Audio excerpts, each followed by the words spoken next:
Ini kisah teman saya, Lukman. Saya akan bercerita tentang pengalaman Lukman saat bekerja di sebuah hotel di daerah Jawa Barat. Pekerjaan ini merupakan pekerjaan pertamanya setelah lulus dari bangku kuliah. Dan posisi Lukman saat itu sebagai engineering. Awal-awal ia bekerja, ia sempat takut-takuti oleh karyawan senior. Mereka selalu bercerita dan menunjukkan tempat-tempat yang menurut mereka paling horor di hotel itu. Tapi menurut Lukman saat itu, selama dia bekerja di shift malam, dia tidak pernah merasakan gangguan-gangguan seperti yang dibilang oleh teman-teman seniornya. Dan situasi selama shift malam pun selalu aman-aman saja buat dia. Sampai pada suatu malam, situasi aman itu berubah menjadi gangguan yang tidak biasa buat Lukman. Malam itu, Lukman bekerja dengan satu orang resepsionis dan satu orang security. Karena tidak ada trouble di hotel, Lukman pun lebih banyak menghabiskan waktu di area resepsionis atau sekedar bantu security menjaga area hotel. Sesekali dia juga mengecek pompa dan tandon air yang tempatnya ada di lantai 7, tempat paling atas dari gedung hotel. Kalau digambarkan, di lantai 7 ini terdapat restoran terbuka dengan cahaya lampu temaram dan suasana yang romantis.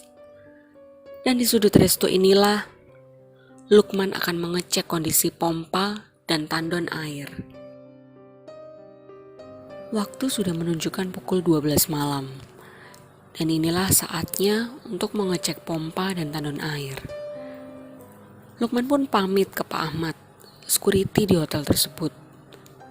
Dia bergegas menuju lift dan naik ke lantai 7. Sebetulnya, karyawan tidak diperbolehkan menggunakan lift, karena lift memang khusus untuk tamu. Lagi pula, naik tangga darurat itu melelahkan. Tapi sebenarnya Lukman juga takut lewat tangga darurat. Menyeramkan. Sampainya di lantai 7, pintu lift terbuka dan suasana nampak gelap sekali. Karena memang sengaja tiap malam seluruh lampu penerangan resto harus dimatikan. Jadi hanya berbekal bintang dan bulan sebagai penerangan.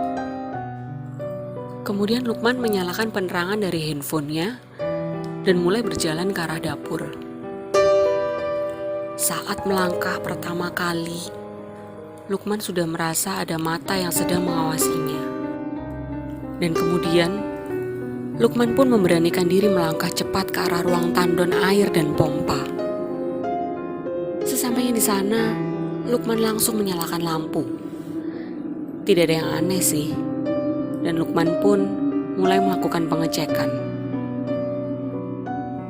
Ketika berjalan menuju pintu, tiba-tiba matanya seolah terpancing ke arah sudut ruangan. Dan ternyata nampak sosok putih dengan mata merah menyala. "Pok!" teriaknya namun tertahan. Langsung Lukman berlari meninggalkan ruangan itu tanpa mengunci dan mematikan lampu. Saat akan lari, tiba-tiba lift berbunyi.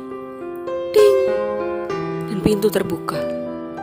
Lukman kaget dan hendak berbalik arah buat lari. Tapi ternyata yang keluar dari lift itu seorang tamu yang memang sedang mau lihat-lihat area resto. Ada rasa lega, ternyata cuma tamu. Singkat cerita, kejadian tadi langsung diceritakan Lukman ke security. Dan ternyata security juga tahu kalau memang ada pocong di sana. Lukman hanya bisa terdiam saat itu. Kira-kira setelah azan subuh, Lukman memberanikan diri lagi untuk melakukan pengecekan tandon air. Karena memang jadwal pengecekan ada di awal shift dan pertengahan shift. Karena sudah azan subuh, Lukman pikir semuanya akan aman. Dan dia pun memberanikan diri untuk naik setelah pamit dengan Pak Ahmad dan Danang. Sesampainya Lukman di atas, Lukman menyalakan beberapa lampu agar tidak terlalu gelap. Dan dia mencoba berpikir positif bahwa pocong tadi hanya halusinasi saja. Sampai akhirnya Lukman sampai di depan pintu ruang pompa. Dalam hati dia berkata, tidak ada apa-apa. Sembari masuk dan mulai pengecekan dengan tergesa. Setelah semua beres, rasa kantuknya pun mulai datang. Sekalian saja tidur sebentar di sofa resto. Nanti jam 5 bangun, kata Lukman dalam hati. Akhirnya Lukman pun berjalan menuju ujung restoran yang memang di situ tidak nampak di CCTV, sehingga dia bisa tidur. Akhirnya Lukman berjalan menuju ujung restoran yang memang di situ tidak nampak di CCTV, sehingga bisa tidur dengan pulas. Kira-kira 10 menit berselang, Lukman mencium bau anyir darah. Kok bau anyir ya? Apa tempat penyimpanan daging terbuka? Pikir Lukman sembari melanjutkan tidur. Tiba-tiba, tempat sendok seperti dikocok, sehingga terdengar bunyi gemercik sendok yang beradu. Lukman terbangun lagi dan melihat ke arah tempat barang, tidak ada apa-apa. Dan suaranya pun tidak terdengar lagi. Kira-kira gemercik sendok terjadi 3 kali.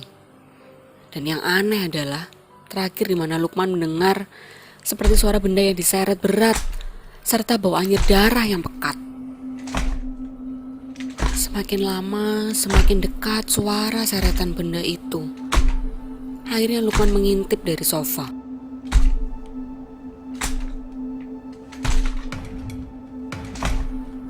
Dan ternyata ada sosok perempuan setengah badan dari pinggang ke atas, bertangan satu, serta keluar darah dari mata, telinga, hidung, dan mulut, sedang menarik badannya ke arah Lukman, serta nampak di mulutnya mengucap kata tolong, namun tanpa suara. Menurut kabar yang beredar,